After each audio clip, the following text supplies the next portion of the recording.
Hello, my friends, and welcome back. Thank you very much for being with me again today. I said it many times, and I will say it again. The United States is pushed into defending itself and attacking Yemen.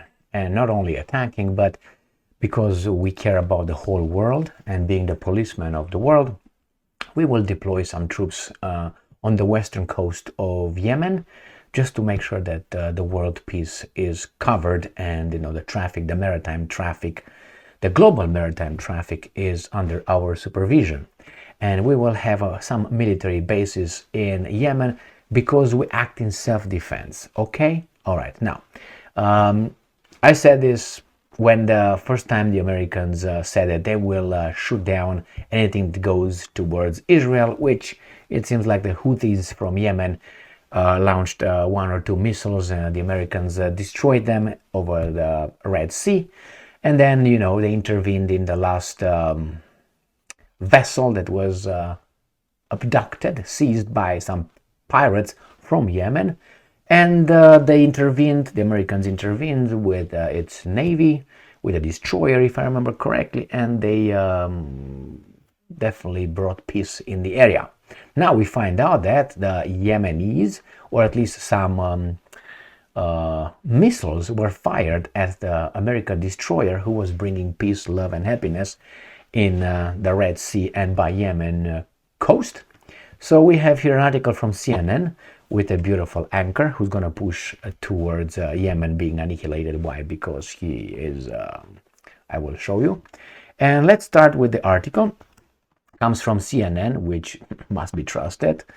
And here it is. CNN: missiles fired from Yemen towards U.S. warship that responded to attack on commercial tanker. So Yemen will get it. I guarantee you that will get it. I'm 99% certain the U.S. will defend itself and will make sure that will ensure world stability and peace by destroying another country and occupying it illegally, its territory, because national interest and in self-defense, like Israel.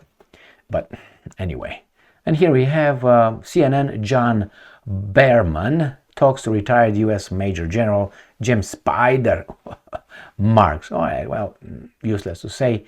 This is John Berman. His education, Harvard University. So immediately I was like, okay, let me look deeper. Nothing wrong with that. Nothing wrong. And I found here that Berman is a Sephardic Jewish descent. So he's Jewish. It's fine. Nothing. It's just a coincidence. And we go back here.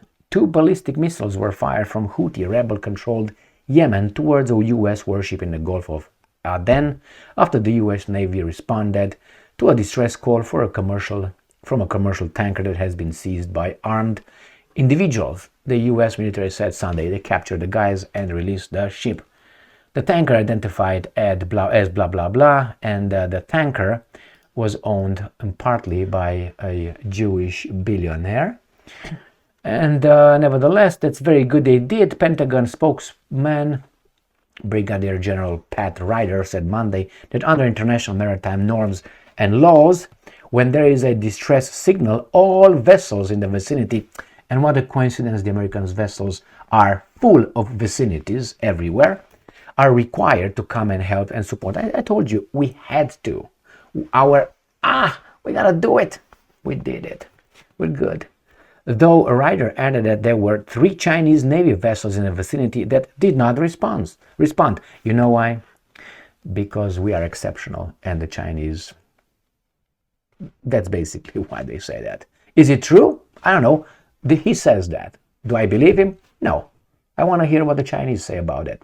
You will not hear their response. That's why they can say what the hell they want. Because there's no way for me or for you to verify if indeed 3 Chinese Navy vessels were over there. Can you? No.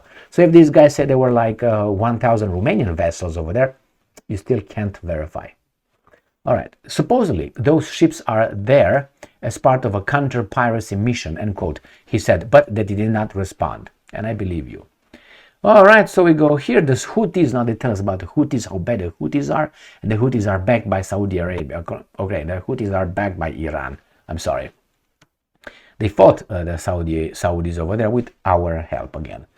So anyway, here it is. What I'm saying is that the United States will ensure peace, stability, and love in the region, and they will destroy the Houthis and will occupy Yemen temporarily for about, I don't know, 20 centuries, or wherever the United States will still need oil from the area, or the navigation route still goes through that idiotic canal.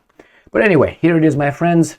In self-defense, they will, in our name, with our taxes and our military, destroy another country. And those terrorists, or whatever they are, pirates.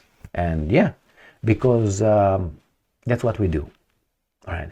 But I thought that, I don't remember exactly, but I thought that when you have an alleged perpetrator or a subject, a suspect, you have to, the rule of law, and it's a due process, and you put them in front of something. You just don't just bombard them. But hey, I also know that if you know that you are threatened, immediate danger, you can react and preemptively destroy another country, like we did before. And also Israel preemptively struck Egypt, 1967, if I remember. Was that so? Preemptively. It was in immediate danger right there, so they had to do it. So what if China determines that Taiwan is in immediate danger for national security? Can they do the same thing we did? Can they use the same right of self-defense? No. All right, now we know who's who, what's what. Thank you very much for being with me again today. Stay strong, stay smart, look for the truth, and be just.